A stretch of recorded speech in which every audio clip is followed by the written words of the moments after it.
yang menilai untuk khalayak yang belum bisa memahami, ngerasa, ngerasa di dalam kesenian jaranan. Bukan untuk memanggil, untuk menghadirkan roh halus, bukan.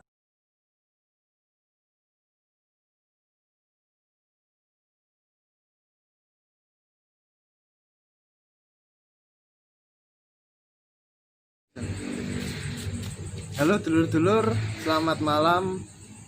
Jadi saat ini saya sudah bersama Bapak Sumanto.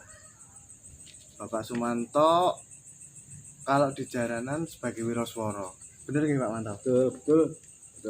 Wiroswara itu dalang di jaranan di Kesenian Kuda Lumping. Nah, jadi langsung saja. Ini saya ada pertanyaan Pak Manto. Soalnya banyak dari pemain jaranan ada yang belum mengetahui tentang beberapa arti yang ingin saya tanyakan. Termasuk saya sebenarnya. Arti dari lirik lagu Sun Puji. Jadi setahu saya Pak Manto, Sun Puji itu dinyanyikan ketika jaranan belum pentas. Iya, betul. Belum pentas, jadi ada sesi-sesinya yang di situ dilakukan. Nah, di situ artinya apa Pak Sumanto?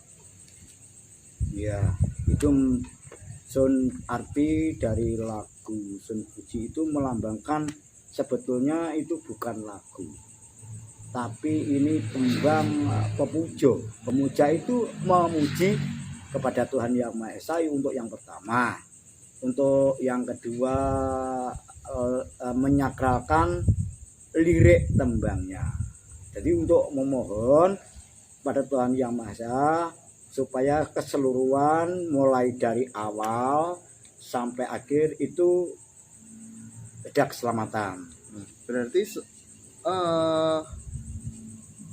lebih ke Gusti Yang Maha Kuasa nggih? Ya, tetap Gusti Allah tetap Gusti.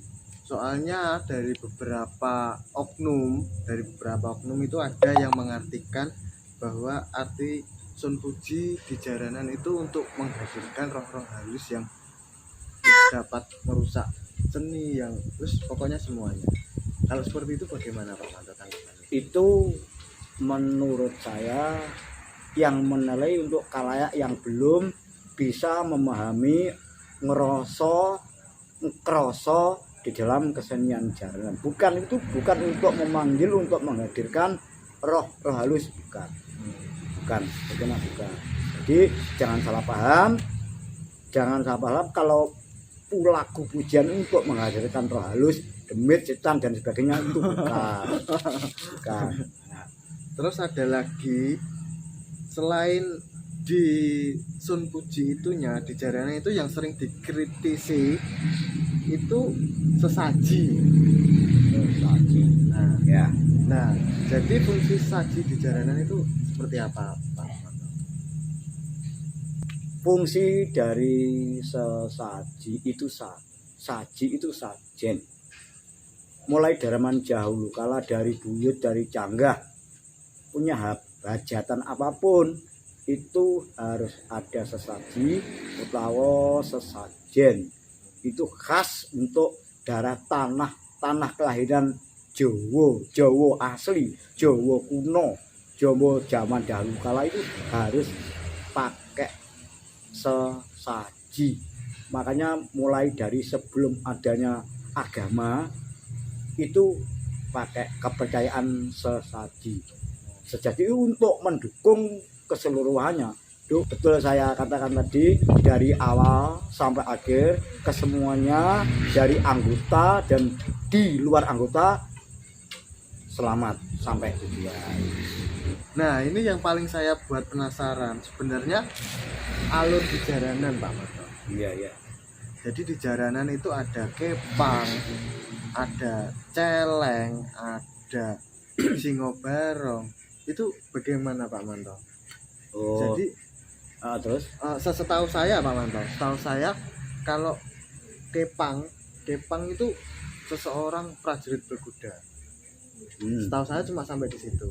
Tapi menurut pandangan jenengan pripun? Menurut saya Mas Lukman, untuk kepang itu kan menggambarkan prajurit dari suatu kerajaan.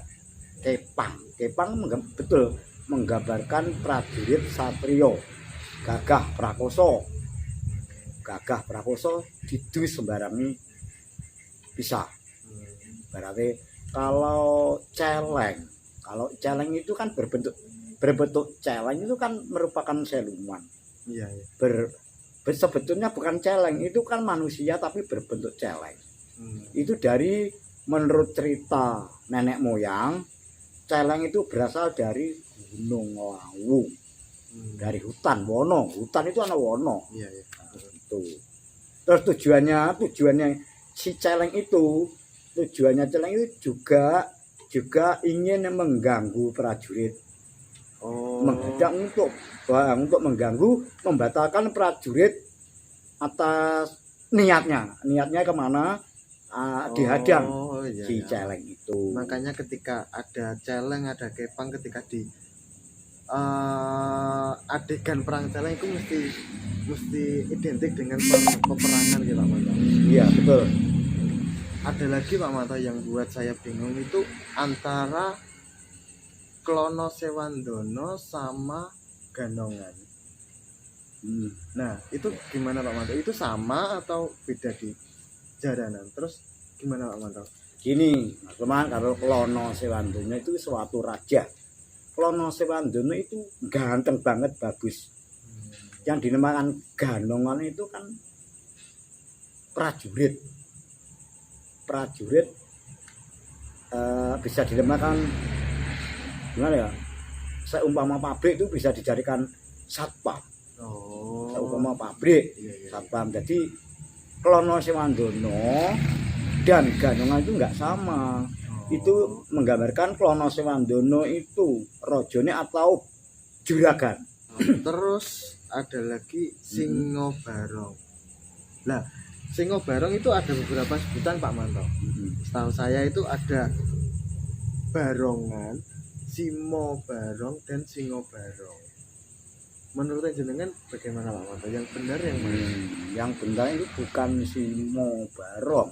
Simo Barong itu anak-anak ya dinamakan suatu nama modern. Nama modern. Simo itu nama modern, ada kan ada kalanya Singo Barong, belakangnya dikasih nama Nusantara.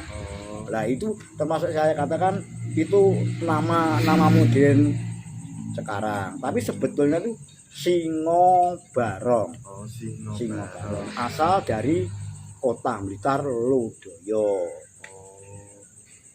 Terus kalau Singo Barong itu kalau menurut jenengan perwujudannya itu seperti ular, naga atau gimana Pak Manto? Saya tidak paham. Menurut cerita, ya ini kan zaman dahulu kala, saya tinggal ceritanya kan Singo Barong itu merupakan juga seperti celeng tadi.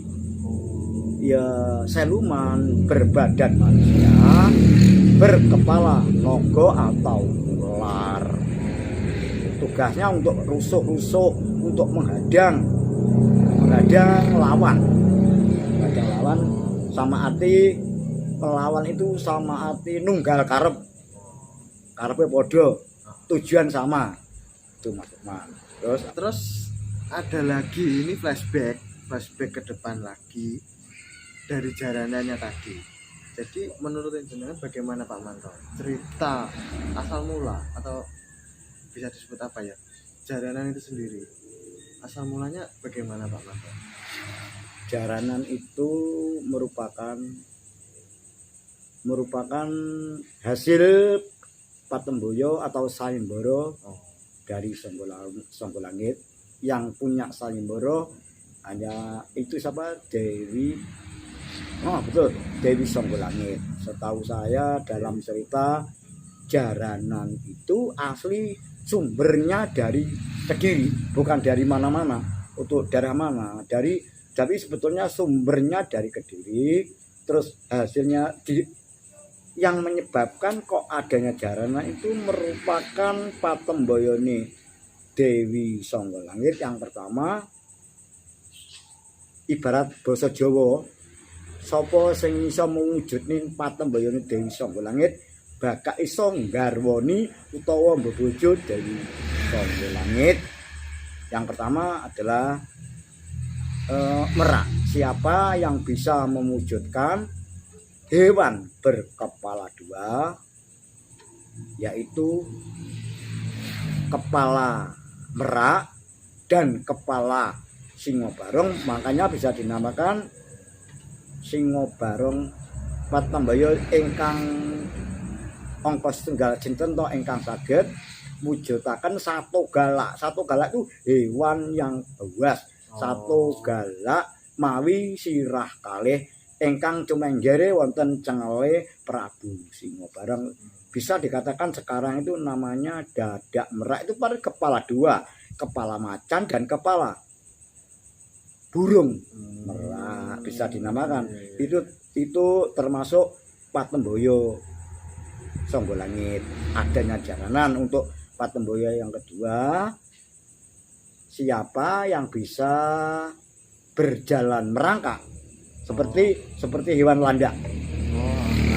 Malah merangkak dari Ponorogo sampai Bantar Angin.